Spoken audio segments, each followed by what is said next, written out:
Awesome. And we are live. Welcome everybody to the second What the Faith event of 2021.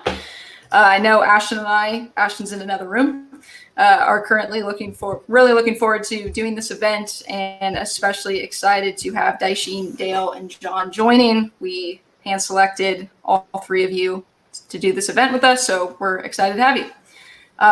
I guess to just kind of get the conversation started as people roll in here, I'd love to know just more about each of your personal faith backgrounds and how you feel through that journey multi-faith has played a role. So I'd love to start with John, if you'd be willing. Sure. Thank you so much for having me, Allison, and thank you everybody that's tuning in. Thank you, Dale and Daishin, for taking part in this, and I'm excited to engage more with both of you. My background is I grew up in a very evangelical Christian home. My dad's a pastor. I joined a Christian pop rock band called Hawk Nelson when I was about 20 and started touring as a musician in this Christian band full time. And I did that for 15 years. And toward the end of my time in the band, I began to sort of experience more, I guess, sort of existential doubts about my faith that I had always been a part of. And as I sort of transitioned from a career in music, in Christian music, into a career that was not a part of Christianity, I do film work now. Once my livelihood was less connected to my faith, I realized that I had had questions for quite some time that I was probably afraid to approach because it threatened my livelihood, right? And once I started approaching those questions, they really began to expand. And so I spent a couple of years reading and studying a lot. And then about a year ago, I sort of started publicly talking about my questions and doubts about my Christian faith. And for a time, I sort of just basically said, wash my hands of it. I'm done with this whole Christianity thing.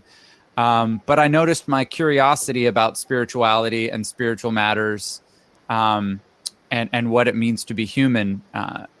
That stuff sort of continued, and so that led me to a place where I've just became wildly curious about spirituality, about faith, about different faith traditions, which is part of what lands me here.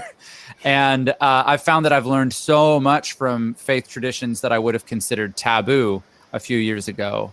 And I have a podcast now called The Wonder and the Mystery of Being, and we explore some of that stuff there. So that's kind of what I'm up to. Awesome.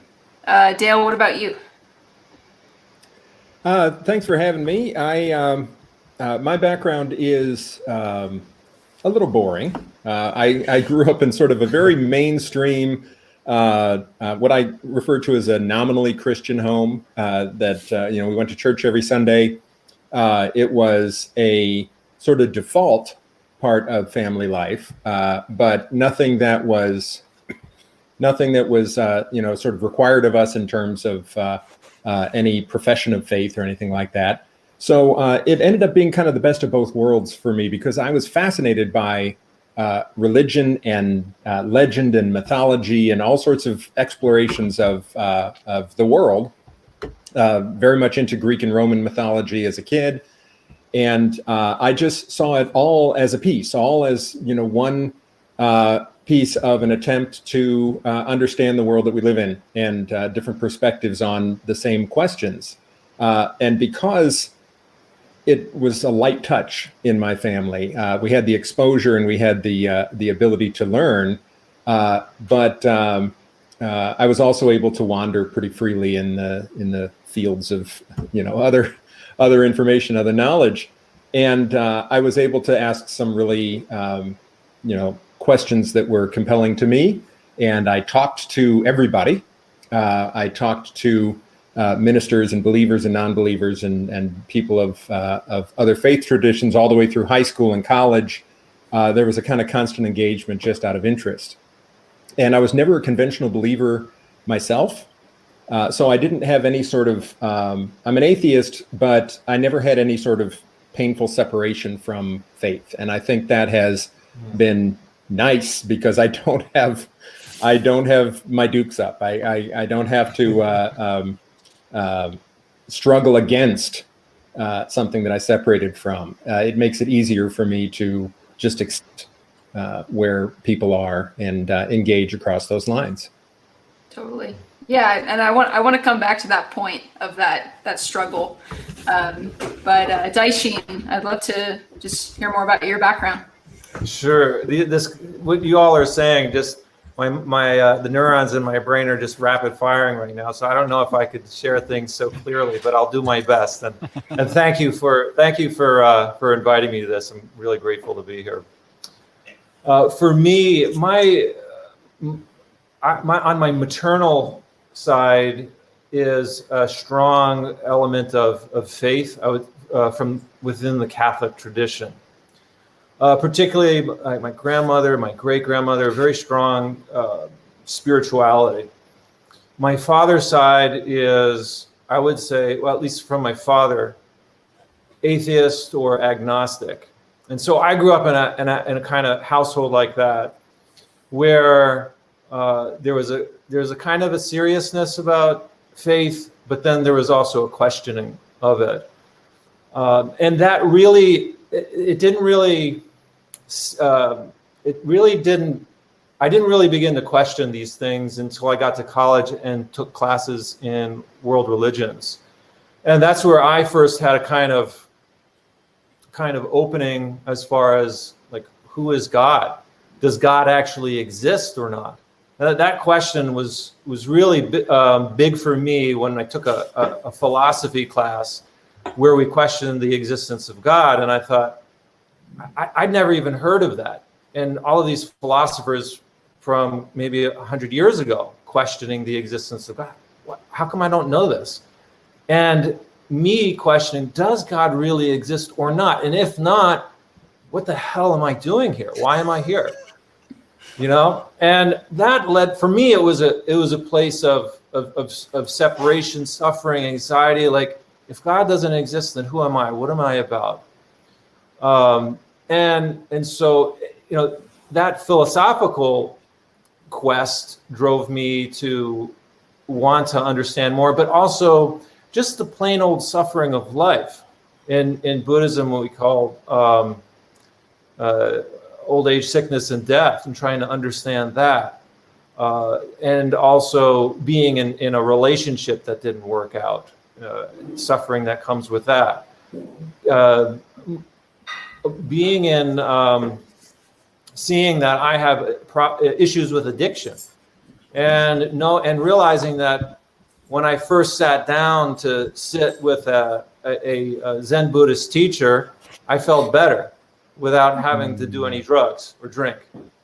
And I thought, wow, okay, well, this is something I just have to keep doing. And I had never really thought about being a priest. I just knew I needed to meditate. So being in the college was really helpful for facilitating a lot of thoughts and changes.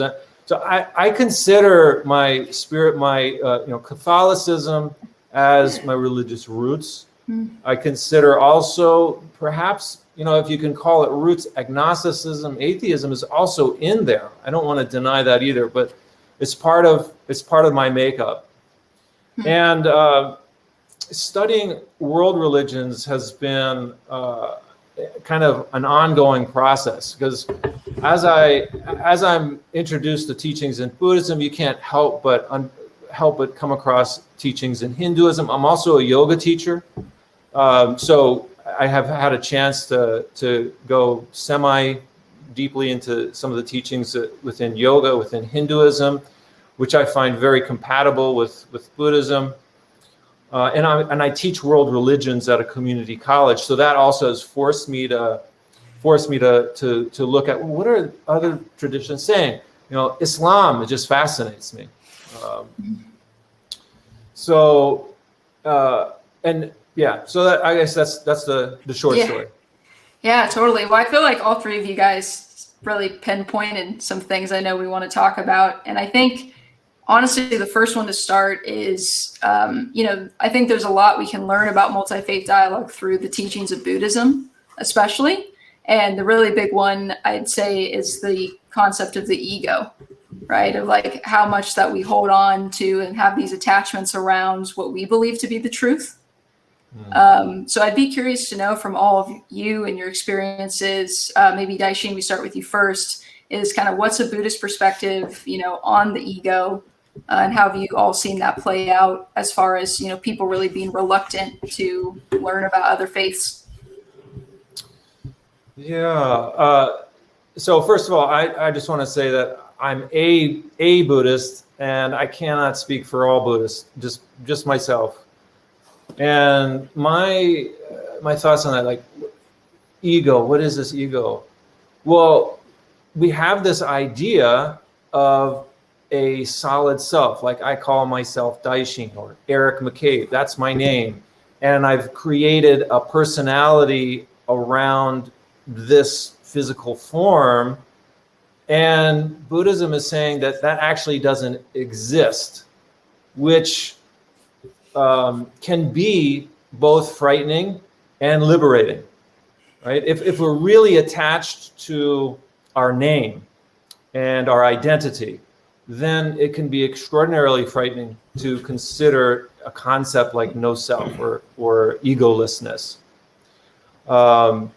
If we're tired of trying to hold on to a personality, or it just, we've had some experiences that expand our mind and be like, you know what, I'm also part of the natural world.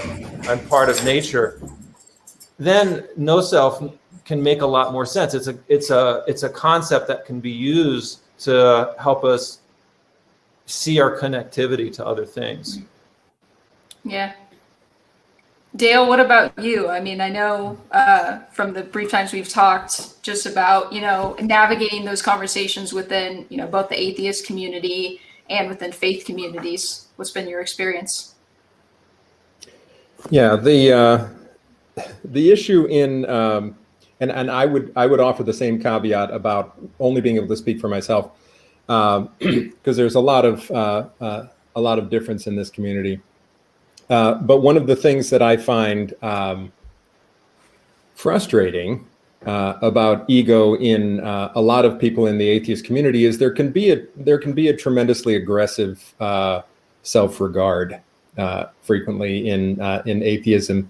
There is sometimes an overwhelming feeling of having figured out this big question that most people haven't figured out. The idea that I've realized that there is no God, that this is a naturalistic world, that we just have this one mortal life, all these sorts of things. And a lot of aggressive egoism can come with that.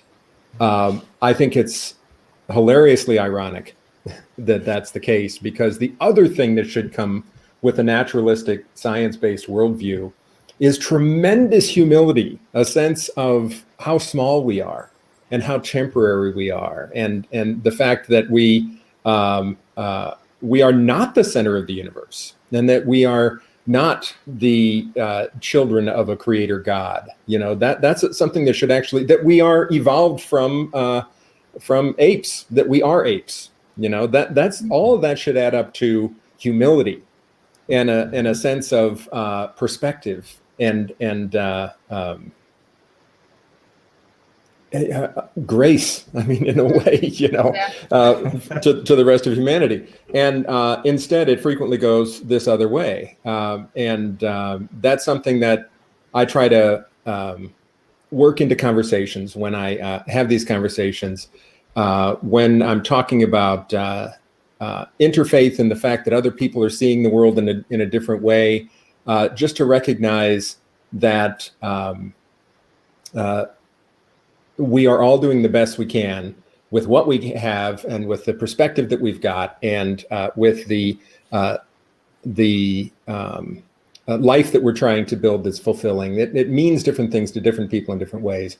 And it's just become increasingly okay with me over the years that people find different ways of doing that.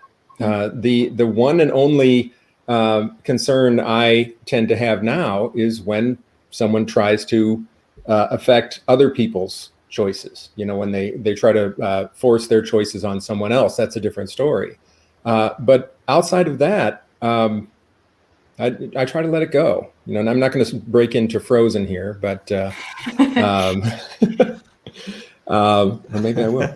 My daughter would love that.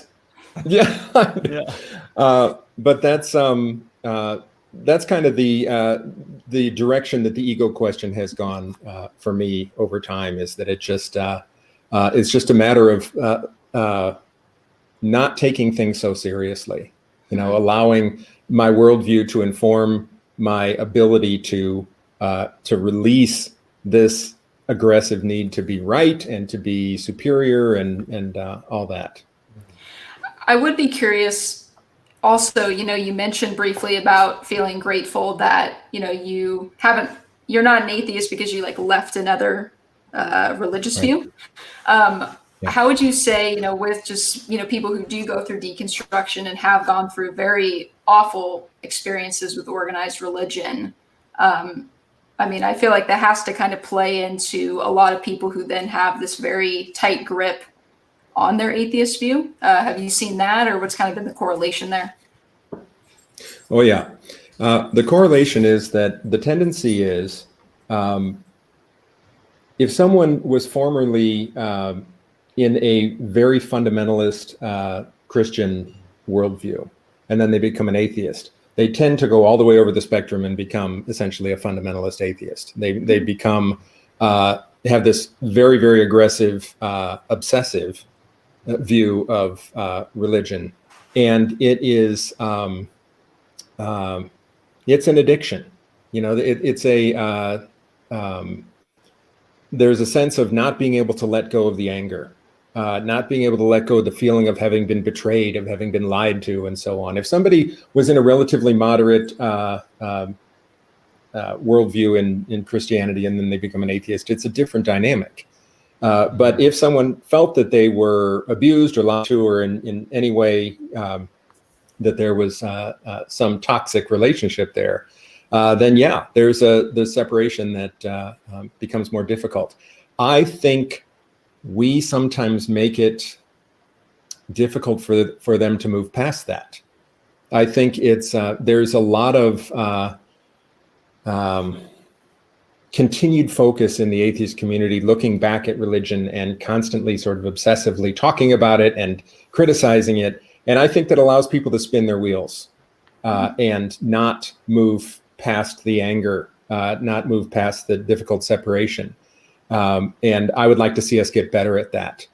Yeah. I think it's happening. I think there are a lot of people who are doing that more, but that's an issue in our community. Yeah. John, what about you? I love that. Yeah, I love everything you guys both said. There's with thinking about ego, there's a number of different thoughts that come to mind for me. I think probably the most useful one is the fact that I think at least the version of Christianity I came up in, and many of us in North America in particular, is very individualistic. And so there's an emphasis on your personal decision for Christ, right? Like that's a very, very important thing. And when I study historically, most faith traditions are not so individualistic. They're much more community oriented. And Daishin, you could probably speak to this a little bit better than I could, but my limited understanding of a number of Eastern philosophies in particular feel a lot less individualistic than what I see in some of the Western traditions. And maybe you could speak to that later. But one of the things I've noticed from studying other faiths and indeed other versions of the faith I came out of, even Catholicism is much more community oriented than Protestantism is. And so, you have these group readings and liturgies, and you have these traditions that are very communal. And I can't help but notice that you go back and basically any society that's ever arisen has had an associated religion of some kind. And so when I was sort of in my most, I don't even like using this term, Dale, because I feel like it's playing with terminology a little bit incorrectly, but when I was in my most atheistic place over the last year or so, and for me that meant believing in sort of nothing beyond the physical world, which I still have days where I feel that way. When I was in that place, I began to notice, oh, religious traditions are doing something. And that thing that they're doing might not be the thing that they say they're doing, but they're doing something, right? And I see religious traditions giving people something to gather around, a common purpose, a common perspective, helping adhere communities. And so when I think about ego, I actually sometimes think that the very individualistic perspective of Protestant Christianity that I grew up in the West actually causes us to lose some of the things that are the most helpful or can be the most helpful about some religious traditions. And one of the things that I'm really interested in is for people like myself who've left a faith tradition. One of my focuses is what now, right? Like what now for me individually, but even more deeply, like what now for community and connection, because connection to other human beings is something that is not it's not optional for us if we're going to be healthy. It's needed. It's necessary. And I've learned a lot about what I think is going on there from studying other faith traditions, honestly. So I hope those are helpful thoughts. I'm not sure if that's the direction you meant for me to go. Yeah, no, totally. And I totally relate to that. You know, for me, I've spent this last year or so in spiritual direction of like diving more into like, you know, these like meditative prayers Christians back in like the 16th century were doing. And you start diving into that and you're like, what is like, this is so foreign compared to evangelical Christianity. Oh, and yeah. And meditations, it's mentioned in the Bible way more than most Protestant Christians realize. It's like, it's all throughout there. Mm-hmm. Yeah. I'd also love to just talk about, you know, so we put a poll in here and we even got a few emails about this, but one of the things that people felt held them back the most about learning about another faith was about being afraid of what they'd find out. And so I would love to know, you know, obviously some tactical things from you guys of how do we overcome fear of the unknown and also just fear of growth and what that looks like in a spiritual sense. I don't know who wants to start first. Dale, why don't you start first? You haven't gotten first crack at anything yet, so go for it. Oh, okay. Well, I might be a bad one to start first with this because that was something that I'd never had. I because I wasn't coming from a specific tradition, I was just fascinated with it all. I was perpetually fascinated with the idea of people in different places and times and different perspectives trying to figure out the same thing, you know, trying to figure out what life means, what the moon is, you know, where everything came from, what happens after we die, all these same questions. And then just the fact that, you know, like you said, every culture has had a religious expression. And that's because we aren't wired up to just go, oh, you know, to just shrug and say, I have no idea. You know, we're gonna put something in there. If we aren't in a position to figure it out empirically or whatever it is, we're wired up in such a way that we have to try.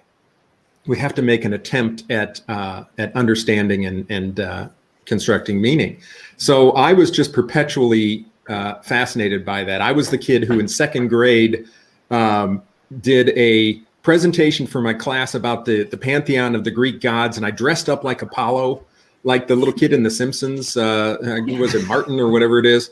And so I actually dressed up like Apollo and showed did the thing with the pantheon. I was just so into it. Then I think everybody was nice, or else it would have left a mark on me, and I'd be telling a story right now. But that was Norse mythology. I built a Viking longboat and learned all about the Norse gods and what the differences were there. And then eventually Eastern religion. And my kids went through a phase of wanting to hear a new myth every night. Where I was actually reading myths to them every night. So they have had a similar, and I was running out. They kept, they keep saying another myth, and I said, I don't know anymore. I love that. Oh, it was fantastic. It was a long period of a couple of months when it was myths every night.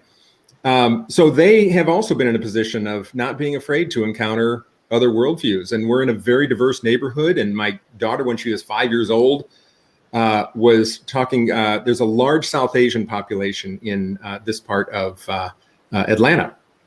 And she would talk to kids just excitedly about their family religions. And I just loved the fact that she didn't register any of that sort of fear of encountering something that she didn't want to know. So, yay, I'm glad. If I could pass something on, that's the thing that I'm glad to have passed on. Yeah, you made that. I listened to one of your podcast episodes not too long ago, and you were talking about, parenting your children to be, just critical thinkers and curious thinkers. And I loved your points. You just made some really great points of like using every opportunity as a moment to teach about various faiths. Yeah. So if you're driving by, a temple and your child asks you like, what is that? What happens there? Using that as an opportunity or like a door for like exploration. I don't know. I just really loved that because I think that especially, for people who are at that stage, just being able to foster this kind of curiosity, I think would honestly lead to more healthy spirituality in the long run. I was going to just say, good. That's one of my favorites too. Good. No, go ahead. I was just going to, for me, I think a key is, or actually I think for a lot of us, a key to opening doorways is being okay with feeling uncomfortable, with feeling discomfort in our bodies. I can remember when I was first embarking on a path of Zen. Again, I wasn't intending on being a priest or anything like that, but I was enamored by the Zen teacher who came to be my teacher. And I wanted to visit her at her temple. This is when I was towards the end of my fourth year of college. And there's some definitely for me, and Dale has a very different experience. For me, when I think back on it, I had a lot of unconscious stuff going on where in the church we talk about idol worship and not going to worship idols. And one of the stories that sticks out for me is the story of Moses and coming down from Mount Sinai, and the Israelites have all crafted this golden calf, and then he orders like basically the killing of several hundred. I don't know how many Israelites get killed because I think it was 3,000. 3,000, yeah. I think it was 3,000. So there's the fear of God right there, and you worship an idol. And here I was contemplating, and then actually going to a Zen temple, and I was afraid. I have to be honest. I was afraid because I didn't know. I think on an unconscious level, that story, talk about stories, mythology, that story was somehow deeply planted in me, and I had never questioned it. And so I wondered, like, is something bad going to happen to me if I stand next to a statue or an image of a Buddha? That's technically an idol in the light of how I had been raised to see other images. Although in the Catholic Church there are images of saints and things, so there is that. But a Buddha image for me was very foreign, and it felt like I was doing something wrong inside. I mean, I know now that it wasn't, but it was beyond just like the head and thinking about it. There was a physiological response to that, and there was anxiety there. And I think the only thing that allowed me to enter into that space was the willingness to be okay with that feeling. So I feel like being willing to be uncomfortable is an important piece here. Yeah, I love that.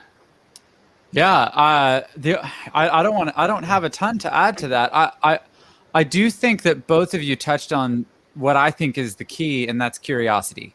Right now I'm in my office is in an Airstream trailer, and I named it the Curiosity for that exact reason. I think curiosity about other people and other cultures, and I think that is where this whole thing starts. And you're entirely right, Daishin. There's an initial hurdle for some people that come from particularly, I guess, fundamentalist perspectives. Certainly from a lot of Christian perspectives that I've encountered, where you're exactly right. There's this sense that like these other things are dangerous, right? Like I remember being told that I shouldn't do yoga because it opens me up to spiritual, dangerous spiritual stuff. And I guess what I would say to people in a faith tradition that lends them that perspective is I would say pay attention to the goodness that's in your life and in the world. I mean, there's difficult and hard things too, but pay attention to that goodness, and whatever you think the source of that goodness is, it's all around us, and it is not only existent in like I was in Christian circles, and one of the things that surprised me when I went from my Christian school to a secular high school, like a regular high school, is like there were people that were not Christian that were really lovely, wonderful people. And I remember actually being surprised, like, oh, there's like goodness outside of these Christian spaces. Like, that's strange. And so I guess I would encourage anyone who's sort of in a more isolated religious space where you're fearful of going outside it, trust that goodness, exploring goodness is not dangerous. Like trust that exploring these other expressions of things that you already value is worth doing, and not going to open you up to some sort of like weird metaphysical harm, right? Like, and once you get over that hurdle, and I would say like start locally, I think one thing that can be helpful for Christians is to explore Judaism, because Christianity came out of Judaism. We have deep connections with Judaism. And so Judaism is maybe a little bit less of a scary place to explore if you grow up Christian. But when you explore Judaism, you'll find these rich traditions and rich communities and rich culture. And very often, when you've experienced that once, then you'll go like, oh, wait, what else can I explore? And you'll pick up a little bit of momentum. And so those are some things that I feel like can be helpful. But also, like, as far as like, I saw one of the in the questions or in the poll, one of the other things that got a lot of votes was, I don't know where to start in learning about other faiths. And I would say, yeah, like you probably have people in your periphery that believe differently than you do. It might be someone you know a little bit, maybe someone at your school or at your work. Maybe you haven't explored that relationship a ton, but like that's a good place to start, and just sit down with them over lunch or whatever connection point you have, and say like, hey, I hope this is okay, but I would really, if you'd be open to it, and try not to be prying into an area that maybe they don't want to talk about. But if you're open to it, would you be willing to share more about your faith tradition with me? Because I'm really curious, and I just want to learn. I just would love to know more about you and what you believe. And most people, when you approach them that way, are very willing to share with you. And yes, I always found that to be a good place to start. Yeah, I love that. And curiosity will accumulate. You have a couple of those experiences, and you'll get a little wind in your sails, and then you'll start exploring further. Yeah, well, I feel like too, on that discovery journey, you start connecting a lot of dots. At least that was like my experience. I became a Christian almost because like I didn't want to. It was like a 3-year journey of, I got into Judaism first through a friend, and then I feel like it's an evolution. Oh, right? interesting. And then you kind of get into like Eastern religion. And so now I don't know, I think having that freedom almost, I really relate to Dale on that, right? Where you don't have any preconceived opinions. You're just able to I'm jealous freely of Dale ask. for having no baggage. You've probably had to do a little less therapy than I have. I would just add that also academic study of religion can be helpful too. So if you have a chance to take a couple of classes, and just to read some books from other religions that come from sources that are within that tradition. Because for me as a Buddhist, I don't think I could have done this without first having had some intellectual education. I don't think I could have sat as still as I did when I first met my teacher if I hadn't had some of the intellectual ground broken before coming to meet a teacher. So that was for me. And I like that idea of just your curiosity will grow.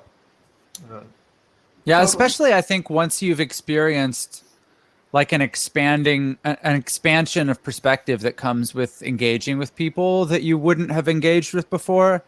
Like I remember like engaging with some people that I loosely knew that are trans, and before, like that was just like a scary idea for me. You're just like, what do I even do?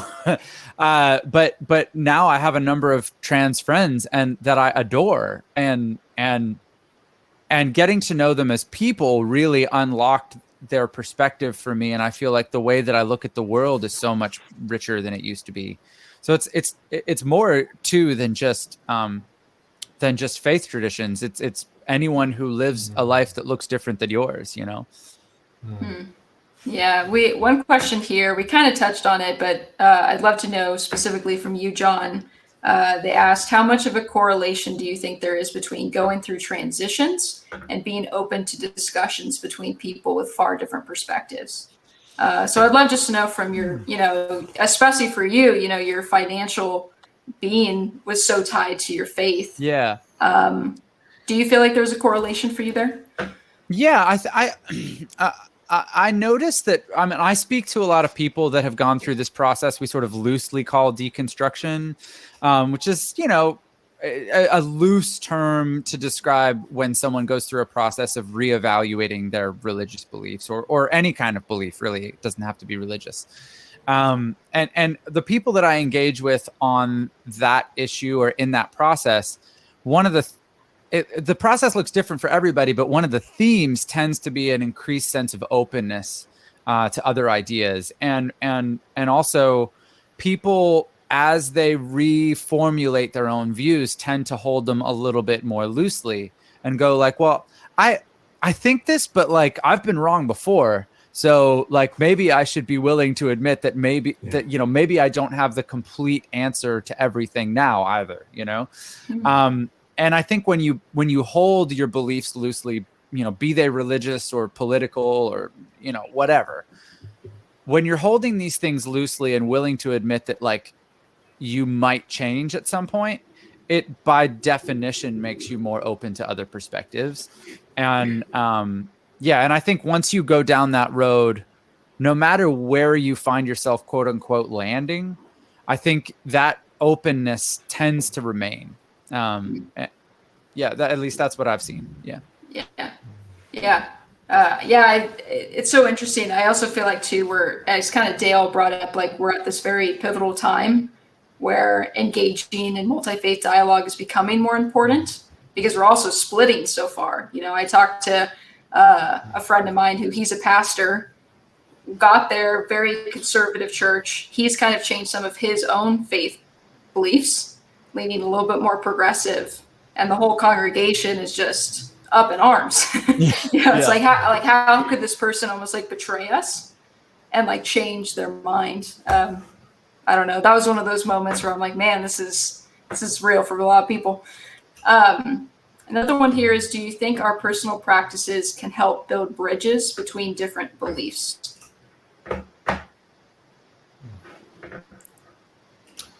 What does it mean, personal practice, like prayer or I don't. meditation? Because I think that like the experience, for me, of experience of meditation can help to connect us to feel a deeper sense of connectedness to not just people but also the earth. And by the way, today is Earth Day. I just want to recognize that. But we have this profound connection with all beings, and so if we can really tap into that through our personal practice, it can potentially open the doors. I mean, we should be able to. I think we also have to be intentional about it. Like for me, one of my practices now, and I was encouraged by a colleague who's a Black Buddhist to go and attend a Black Christian Bible study group. So I've just begun, just on the cusp of starting that, and so I think we have to be intentional about reaching across boundaries and come with keep that curiosity, open mind when doing it. Yeah.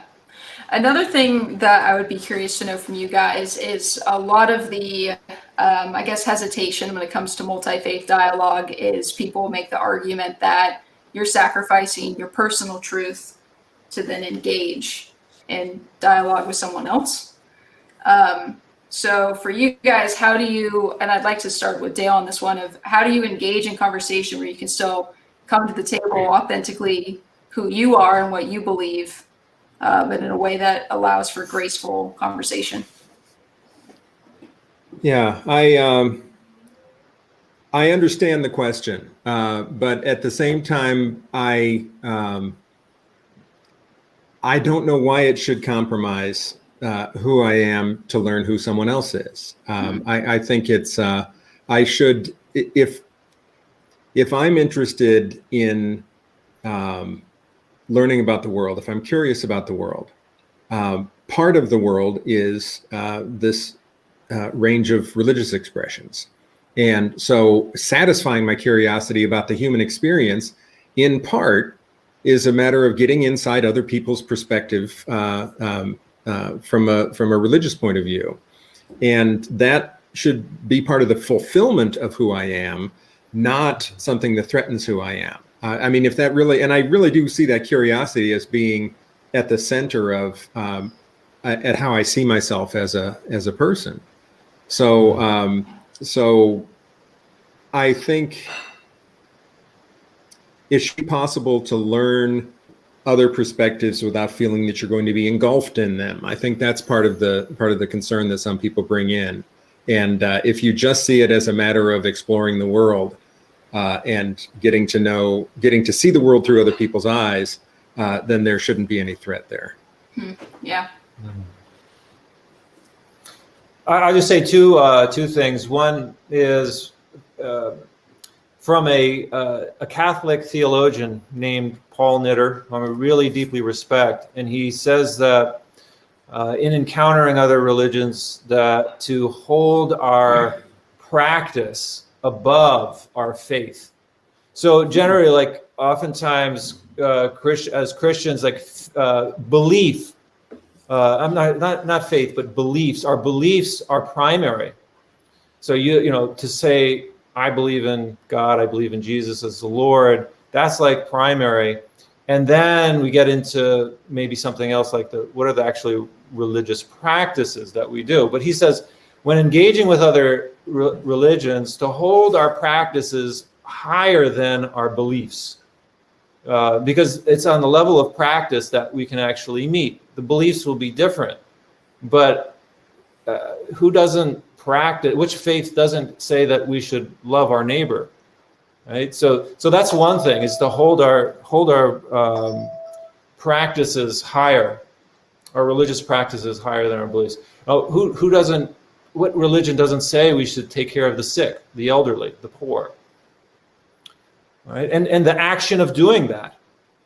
Right? The other one, I'm just thinking, there's so many from within the Christian traditions. I think they're worth highlighting. But another one I found really helpful. I can't remember. Maybe it's Gordon Kaufman, another Christian theologian, and he says to see other religions from a Christian perspective, to see other religions as though this is the second coming of Christ. So that kind of turns things, right? Like this is the second. You want to know where, right? We're waiting for Christ to come. Here he is. So can we find him in the other religions? I'll just stop there. She just like dropped a. That's really truth. interesting. John, any thoughts? Oh no, I guess in continuing to think about that, like, I think for a lot of people, there's a sense that the belief that you hold is the belief. It's the only correct belief. In fact, like, you know, in the Protestant, you know, evangelical circles I came up in, it's like, I didn't realize there's like 30,000 Protestant denominations, right? And it's amazing. Every single one of them is the right one. And so, you know, part of my curiosity stemmed from this thought that I encountered, which is that if I had been born in a different place and time, would I have different religious beliefs? And if I'm being honest with myself, the answer is absolutely yes, right? Like I held these evangelical Protestant Christian beliefs because I was raised in them. And some people convert into Christianity, but that wasn't my experience. I was raised in it. And so I just was struck by this idea that, like, if I was growing up in Iraq or Iran, I would most certainly be Muslim, right? If I was growing up in India, I would most likely be Hindu. And the time is a factor here too. So it's like, depending on where and when I was born, which is something I had no control over, there would be a high degree of correlation between that and my religious beliefs. And so just grabbing that idea made me so much more open, because it made me go like, hey, there's people out there. I mean, most people out there that hold religious beliefs, most of them were born into them. And it should promote empathy for me, that once I realize that, I can look at other cultures and I can look at other religious traditions and go like, hey, like, they're operating in their space the same way that I have been. And I think that all of us, to a degree, have the opportunity to step back and go, hey, there's some things that are really beautiful about this tradition that I was raised in. How can I identify those things, hold on to those things? And then if there's some things, like, I'll speak for myself in the sort of evangelical, you know, space, I think there's some things that evangelical Christians believe that are actually, like, pretty harmful. So I would love to hold on to some of the good things about the tradition I came up in, and then also, like, not pass some of those harmful things down to my kids, for instance. You know, things like original sin or purity culture, and there's a number of things that I've sort of tackled on my show that I think would be better left in the past. So all of that I think is stuff worth contemplating. You know, John, I'm curious, how long was kind of your process of between being in this band, right, and you're still, like, publicly a Christian, and finally getting to a place where you felt at peace to kind of just own your next step in your journey? Yeah, a couple of years, but it was really, really tricky to figure out exactly when it started. And, you know, Daishin, maybe you can sort of identify with some of this, but as your perspective begins to shift on things, sometimes you don't have a clear start point and end point to that shift, right? It's like it begins to happen, and then somewhere along the line you notice it. and those two things are not, like, the same moment in time a lot of times.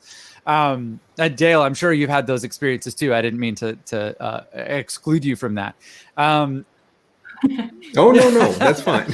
But for me, it was a couple of years, and I certainly I certainly hadn't found peace in the process when I started talking about it publicly. I actually think the public talking about it was part of me finding peace in it. Because I felt this merging of my private life and my sort of ability to speak publicly. When for a good while, I felt like those two things were by necessity not overlapping, you know? And so my ability to speak freely about my beliefs and my questions and the things I'm not sure about, that was a part of me finding peace in the process, I think. Yeah, I asked because I know a few people who are attending live here. One of the things we've kind of talked about even on our podcast is how multi-faith dialogue can almost be part of the healing process from religious trauma. We have these institutions that foster us in so many beneficial ways, and then there's also ways that maybe not so helpful. But then in the transition, as we continue to grow, if the institution doesn't have space to allow us for questioning, it's almost like you're dropped off into the middle of the ocean and not giving any kind of where do you go from here? And I feel like it's so needed to have some. Well, okay, if you can't do there needs to be something there, and I feel like this conversation is part of that. What saved me, if I can talk about being saved from a Buddhist perspective, is that I asked my teacher, and I said, my Zen teacher, when I first met her, I said, I don't know if I believe in God, and I didn't feel comfortable speaking about that with a Catholic priest because he was probably going to send me back to thinking about God, and I wasn't there. And I asked her, I don't know what my life is about. And so she said to me, that's your Genjo koan.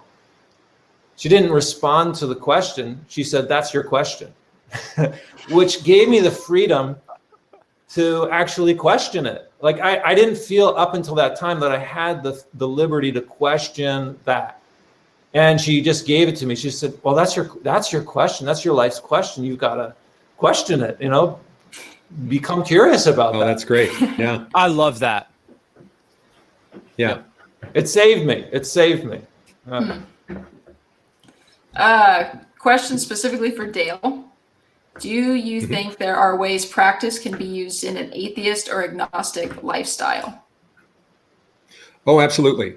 Actually, the really delightful thing about this worldview is that if you allow yourself to, you can adopt whatever works.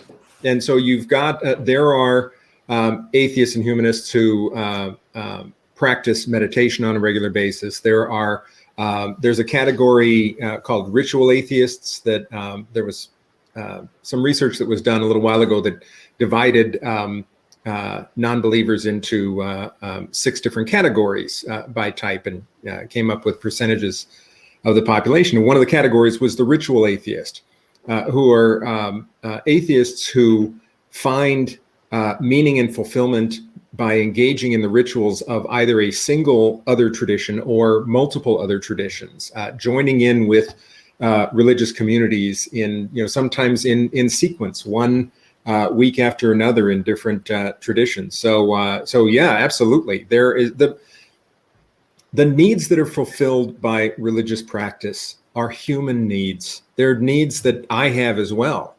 They're needs that people have to different degrees. I might not have them in the same degree that somebody else has them, but very frequently an atheist will come to a point where they say there is something that I'm not finding fulfillment in. There is a connection to other people. There is a community that I need, or there is the ability to turn inward and be still with myself. There are these sort of things that religious practice has attended to for centuries. And when we reject those things because we've turned away from the beliefs, I think we can be turning away from things that can be deeply fulfilling on a human level. And so I think we need to find sort of secular ways to engage some of these sort of time-tested practices that can be very fulfilling as a human being. Yeah, if I can jump in and add something just to what you said, Dale, there's a book I've read recently that was really, really awesome from Sasha Sagan. I don't know if you're familiar with her. She's Carl Sagan's daughter. Yeah. And she has a book called For Such Small Creatures as We. And it's about the power of ritual from a completely secular perspective. And it's a great read, and she's a great writer, and she sort of provides this perspective that's really helpful for those people that are cautious about religious practices in general, but still want to engage in rituals that are meaningful. And it's a real great read. Yeah, I appreciate that. I didn't know that title. That's great. It's real good. It's lifted from one of Carl's writings. So yeah. Yeah, Harvard Divinity School, they also just did kind of a study on that, of how secular settings are creating almost more spiritual rituals and the power of ritual, of why people are leaving church and going to CrossFit and things like that. Yeah. Interesting. On that note, can I throw to Daishin on I know this is like not the format, but I would love to ask a question on that point to Daishin. I'm taking over the interviewer role here. So as I've studied a lot of various religions that were outside of my own upbringing, Buddhism stood out for me as one that contained practices that were the most not easily adopted, but they were some of the least intimidating for me to sort of begin to explore and potentially adapt without feeling like I was going to become ensconced in some other religion, Right. Yeah. Do you find people approaching Buddhism in that way? And are there, what's your approach when people sort of approach you in that way? Yeah. I mean, yes and no. Some people are really looking for the religious element within Buddhism, and other people really want the more secular approach, the more mindfulness approach. So I try to embrace both. And sometimes I wear my religious hat, sometimes I wear my secular hat. It just depends on what is the needs that, the question I have to ask is, what is the need? What is the real need of the person in front of me? Right. That's what we call upaya, or skillful means. It's how do we take care of the person? What is this person actually needing? And if religion gets in the way, then if religion makes somebody suffer more, well, then maybe we don't need to be talking about religion. We could talk about mindfulness practices. And I think now I say that with a caveat. If I'm going to talk about secular mindfulness, one of the things I have to be careful about there is that we need to also have an ethical, we're assuming there's an ethical basis for that. And sometimes that secular mindfulness practices, we don't always see where they can be somewhat dangerous if there's not the ethical underpinnings that traditionally came with them. Like for example, not doing harm. I mean, people could make the argument. What's that? Ahimsa, exactly. People can make the argument that I could be a mindful thief, right? I can be aware that I'm being, but that's not really mindfulness, right? There has to be that connection with precepts in some way, whether they're secular based or religious based, it doesn't matter, but it needs to be in place there. So anyway, those are some of my thoughts. But the question really is, how do we connect with somebody? What are they really needing? And not doing more or less. Daishin, have you seen a kind of, secular mindfulness kind of be a gateway into more of a deep spiritual sense of Buddhism? Have you seen that be the progression? I don't know. I think it possibly could be. For me, I entered through the door of religion, and then mindfulness became this huge thing afterwards. And so I have a different kind of, I don't know if I'd call it a progression. Yeah, I don't know. I can't say. But maybe for some people, I teach them classes that are more secularly oriented, with the hopes that people will come, maybe looking for the religious element to that. But I don't, if they don't, they don't. And if they get something meaningful out of keeping it non-religious, that's totally fine. But it's not a lot of people that will actually want to seek more kind of spirituality or religion that I've seen anyways. But I think for some people it might lead in that direction. Kind of to shift gears, but not really. So one of the things that's come up a lot with multi-faith dialogue is especially tensions within relationships. So I'd love to talk with Dale, and obviously anybody else's perspective on, Dale, how you've navigated or did navigate a multi-faith marriage, and kind of what that dialogue looks like, especially within more of like an intimate setting. Yeah, it was a turning point for me when, my wife was Christian when we got married. She was actually baptized Southern Baptist. She attended churches in a couple of other denominations along the way. We went to church together when we were first married. I was an atheist from the beginning.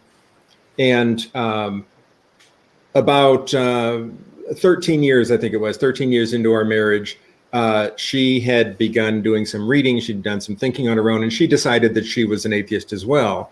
The interesting thing is, it changed nothing about our relationship. It changed absolutely nothing. And this surprises a lot of people. I have a lot of atheists who say, "Oh, it must have been a great relief when she finally," it just wasn't. It didn't matter at all, because we had recognized early on how little the beliefs mattered. I actually saw this coming up in the chat as well. The idea that you can actually have a perspective, a religious perspective that isn't centered on belief. The thing that mattered in our marriage was that we shared values. We had the same perspective on the good, and the idea that we differed on belief questions, which is about what is, right? God exists. Christ is his son, heaven and hell, and whatever it is. That's trivia. It's interesting trivia. It's something I was always fascinated in. But compared to values, it was actually quite easy for us to live together and believe different things about the nature of the world around us. But if we had tried to form a marriage around centrally different values, if we differed on the rights and the role of women in society, if we differed on gay rights, if we differed on the big questions in the world about humanity and the value of a person, that would have been hard to reconcile. That I could see being something that we might not have been able to make work. But a difference in beliefs, in theology at that high level, that didn't matter. Now, it helped that we did have those that value connection. If you've got the belief difference and you've also have one partner who comes from a very different belief perspective in terms of those values, and they're bringing that into the relationship, that can be harder to reconcile. But it was interesting that I spent so many years trying to figure out what was true, obsessively. I wanted to know if God existed. I wanted to figure this out. And I read and I talked and I attended denominations, 9 different denominations, and assuming the whole time that I was wrong. in my doubts, because I thought I thought it was me and Madeline Murray O'Hare were the only two people in the world who didn't believe. And when I finally became an atheist and said, yeah, this is what I think is true, it wasn't too many years later when I decided, and it doesn't matter. After I fought my way all the way to that perspective, not too much later, and partly because of my wife, I said, it's interesting. I'm glad, to have this perspective, but in terms of daily life, that's not what matters. Those belief questions aren't what matters. It's a matter of values and the ability to live together in shared values that way. So anyway, I don't remember the original question, but No, you answered it. That's really Okay. great, Dale. Thanks. Yeah, and I feel like too, so Dale, I read your book last year, In Faith and in Doubt. And one of the things that I love that got brought up in that is more of the conflict comes when someone's almost transitions in their faith, where often a spouse would feel almost betrayal, as if there's like this agreement when you are married of like, hey, we're both of the same faith, and then someone switches, and then all of a sudden it's like you don't really know what the reality of your relationship looks like. Which I thought was a great point. Yeah, it was. We did a survey of 1,000 people in these religious, non-religious marriages, and that was one of the real tension points. If two people had the same perspective going into the relationship and then one changed, there was higher tension. My wife and I had different perspectives from the beginning. It was part of the understanding. So yeah, you're right. It can feel like a betrayal of the agreement. Yeah, that's something I learned from you, Dale, because I was listening to some of the podcasts where you go into the statistics. Fascinating. My wife and I were both Zen Buddhists, and so I assumed going into the relationship it would be better to be with somebody of the same religion. So it's interesting, and I love my wife dearly. It's interesting to know that that may not be the thing that's most important. That surprised me, actually. Yeah, it surprised me too. I mean, when it caught up with me, it was actually surprising. And what was also surprising is the reaction I had when she told me that she now identified as an atheist. I actually felt a little bit of loss in terms of the sort of richness of this family life that we had. We have 3 kids, and I always thought that they had such a great advantage in being able to hear these two perspectives, being able to recognize this multi-faith perspective right in the home, these two people who love each other and who don't have conflict over it. And then we lost that.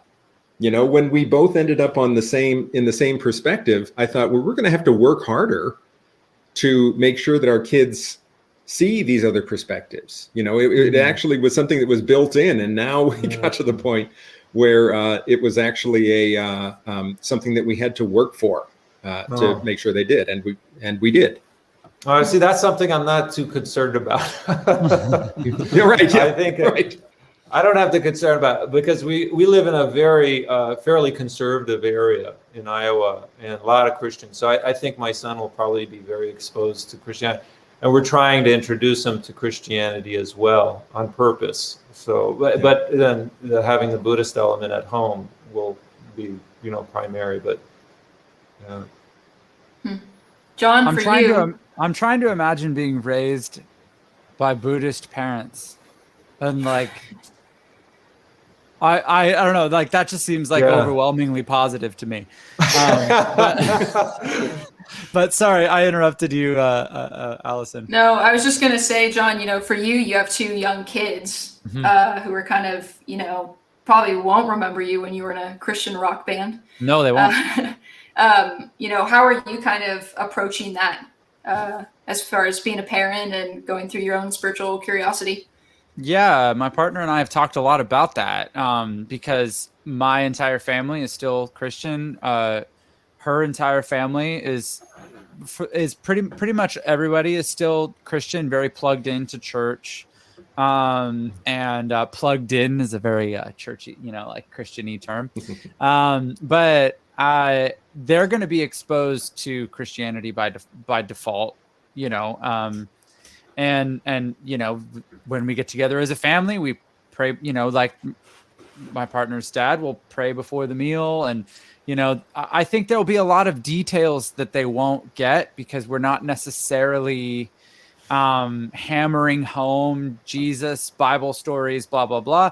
But those things are in they're in the culture, right? Like if you're a part of, American culture, then it's in the water. And so they're definitely going to be exposed to those things. But we're going to be really intentional about like, hey, this is something a lot of people believe here in America.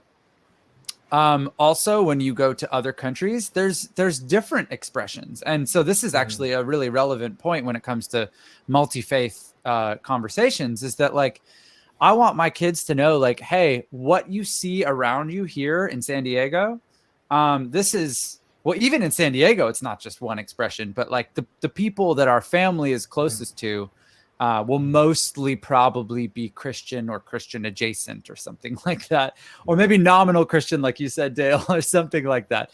But yeah, I think it's going to be really important for us to hammer home that this is one perspective. If you want to adopt this perspective as you get older, we're totally fine with that. If you travel, like we intend to, like I love travel. And so I'm going to drag my kids all over the world. I'm just going, as soon as COVID is like, done, or, as soon as we get a handle on it, I've spent time in Tokyo, Daishin, and walked through like some amazing sort of temples there. And I've been to Taj Mahal. I've experienced a lot of exposure to other things and other beliefs that have made my life so rich. And I just want to expose my kids to that same stuff and then go like, hey, you do you, like, figure it out.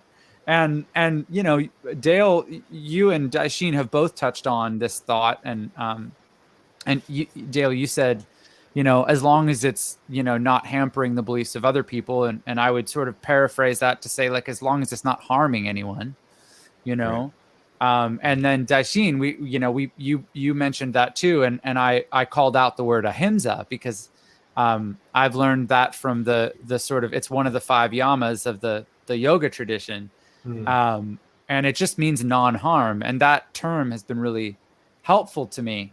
It's incredibly powerful. Yeah. No, and feel free to talk about it more, Daishin. But basically it's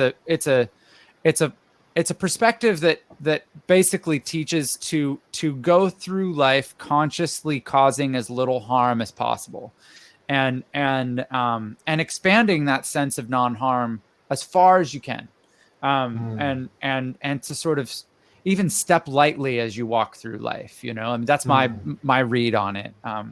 So I think about that when it comes to other people, but also the environment. Like you said, it's Earth Day. How few blades of grass can I bend over when I'm walking through, a field? And I know that's like, seems like sort of woo-woo crazy, but just going through life, thinking about things in those terms is really helpful. And that's one of the things I'm going to, hopefully impart to my kids and go like, hey, the world is an amazing place full of all kinds of wondrous things. And I want you to have the freedom to explore it and just use this guiding principle of not harming other people or yourself. And then go do it. And you'll find things that I could never predict. And that's beautiful and exciting.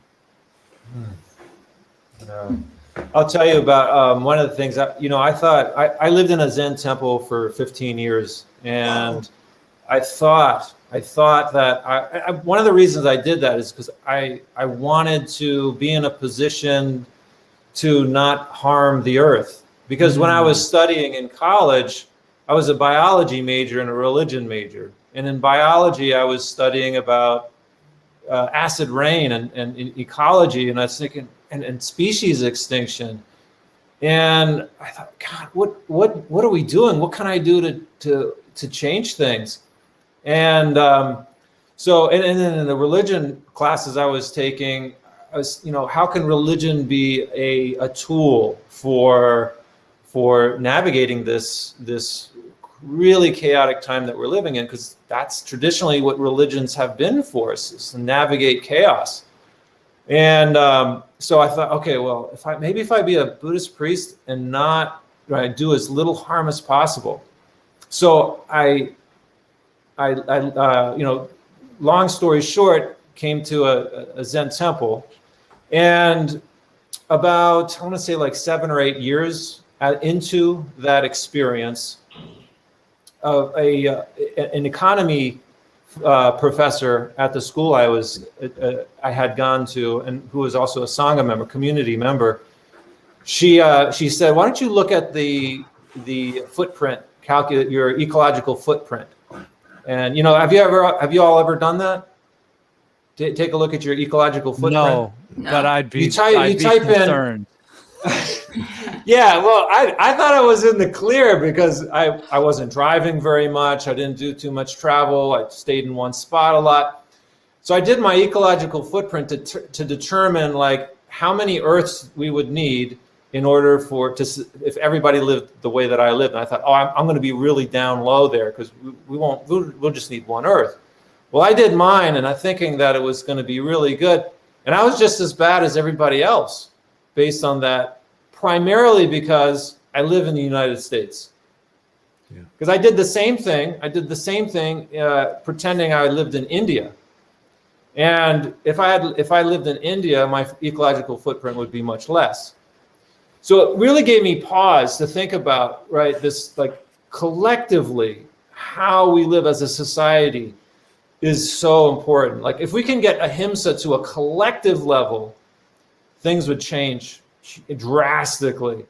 We need to practice it on an individual level for sure, and to get that idea. And this is a uniform idea throughout religions. We have Gandhi talking about it, practicing it. It's part of the reason why the British government was able to be overthrown, and Martin Luther King picking up on this idea of ahimsa in his civil rights movement, and not his civil right, in the civil rights movement, and people actually practicing that in this country, and we seeing some shift and change. It still has to happen, but this is something that's like when you're trying to light a fire with 2 sticks, you can't stop. And sometimes I think as a society we've stopped. We get this fire going in certain times, and then we quit, and the fire kind of goes out, and then we got to keep going. So I'm feeling like ahimsa on a collective level needs to be put in place, and we can find the resources for this in our own religious traditions. Christianity, certainly Jesus, being crucified and not resisting that. Resisting but not resisting, that's powerful teaching. This stuff needs to be put into practice, not just the belief. Yeah, I love that. I feel like that's... Yeah. I don't know how we can get that, but... I'm seeing that play out culturally, at least here on the West Coast, with a lot more people going vegetarian and vegan. And I know that's just one aspect. It's not comprehensive. But living in LA for a time, like the number of great vegan restaurants and great vegan alternatives is really heartening. Heartening? It's encouraging. Like I went vegetarian last year, and I'm sort of vegetarian almost all the time, and vegan probably 60% of the time. Largely because of the footprint thing and the sort of factory farming and all of that. But it was motivated by studying, among other things, ahimsa, and going like, I want my footprint on this world to be as light. I want to step lightly, both in my relationships with people and with the the climate and the, you know, the sort of world around me. And that's a sort of Eastern perspective that made a big impact on me, is the ahimsa thing. It's so powerful, right? I think you're pointing to something really, really good there, John. With we sometimes feel overwhelmed, like, what can I do?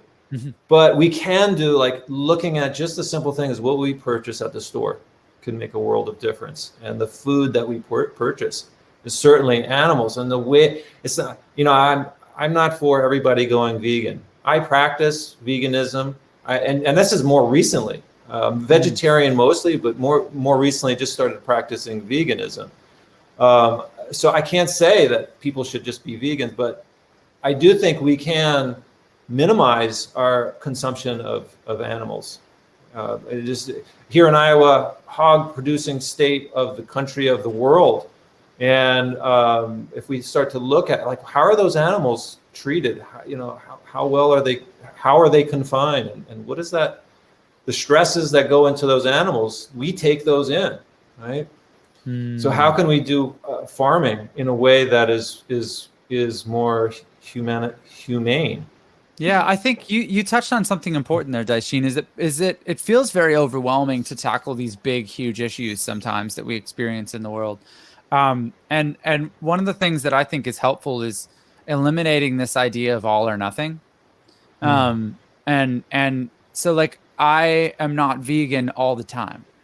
I think in a perfect world I probably would be, but when I travel, or if I'm in certain places, or if we're over at a friend's house, like, sometimes it's just not practical.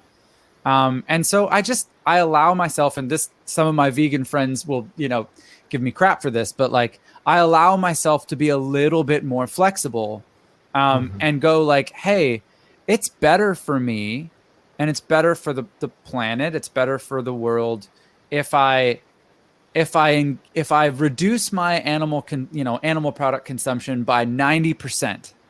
That's better than thinking, like, I can't do 100, so I'm going to do 0. You know, and I think that applies to a lot of different things. Meditation, you know, like, oh, I can't meditate for an hour. Okay, well, do a breathing exercise for 60 seconds when you wake up in the morning, and you'll actually find more benefit from that than you might think, especially if you make it daily. So I just think this all or nothing mentality, this very dualistic way of looking at things, there's a lot of reasons to give that up. Yeah. Yeah, that's a great segue with the last 7 minutes we have. I guess for each of you, you know, if you were going to give one piece of parting wisdom to people listening when it comes to multi-faith and just, you know, kind of starting this process of curiosity, what would you want people to take away from this? Well, I guess I'll start. One of the things I would encourage people to recognize is that we are becoming a more multi-faith culture all the time. It's becoming more and more of a reality. There was really a wonderful set of statistics in the book Faith Matters. Putnam and Campbell, I think it was. Really a spectacular piece of work. I'm sorry, it was the Faith Matters Survey, American Grace is the name of the book. And they did surveys that asked people to identify their 5 closest friends, think about their 5 closest friends, and identify how many of those 5 shared the same religion that they did.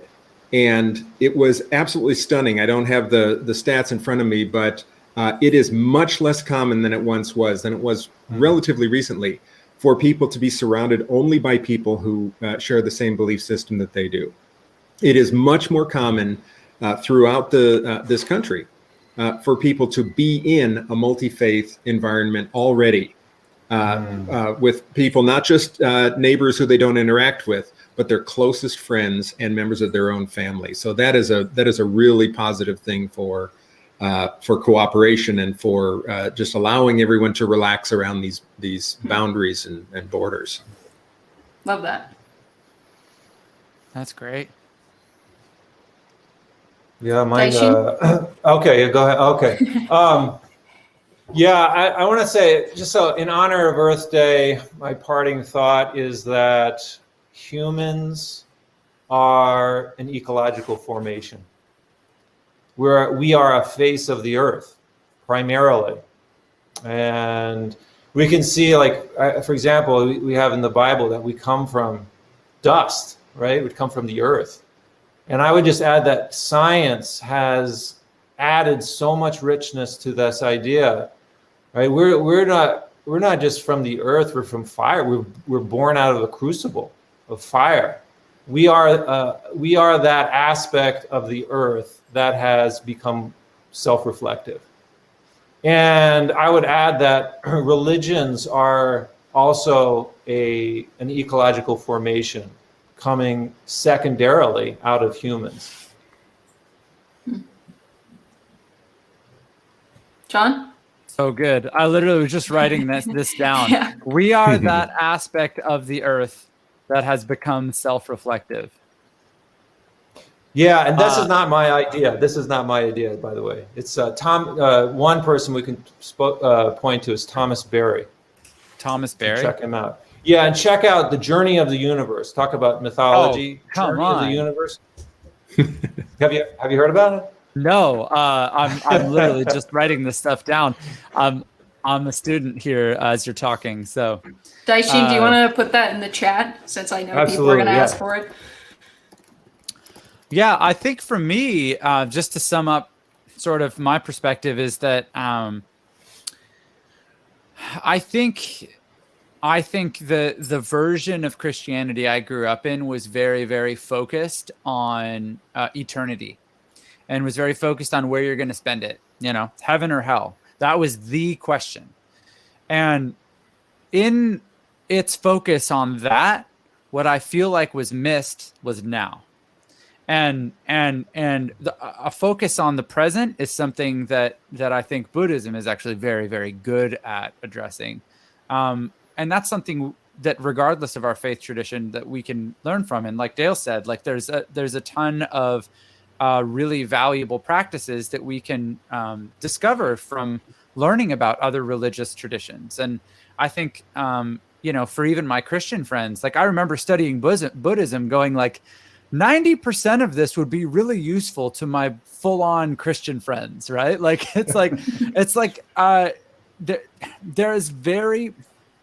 we have very little to lose by learning from other traditions, and a lot to gain. And I think we have a lot to gain personally from I've just experienced, like, for instance, like mindfulness and meditative practices have been really helpful for me. And I've sort of drawn on both Buddhist and Hindu traditions in that. So that's personally been very helpful to me. But also, the more we can normalize having an understanding of multiple faith traditions or perspectives, the more we can sort of reduce the tension between some of these communities.